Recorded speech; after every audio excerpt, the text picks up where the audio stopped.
ভাই আল্লাহ যদি আমাকে নিয়ে যায়, আমার বাচ্চাটার দিকে একটু খেয়াল রেখে।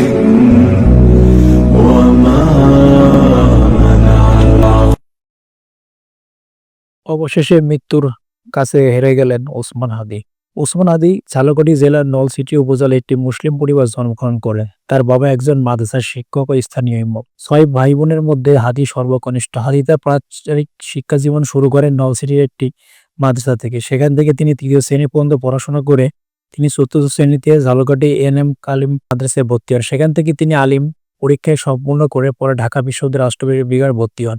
পরবর্তীকালে হাদি ঢাকা রামপুরা এলাকায় বসবাস শুরু করেন। জুলাই আন্দোলনের সময় তিনি স্থানীয় সাংগঠনিক কর্মকাণ্ডে জড়িত ছিলেন এবং রামপুরা এলাকায় সমন্বয়ক হিসেবে দায়িত্ব পালন করেন।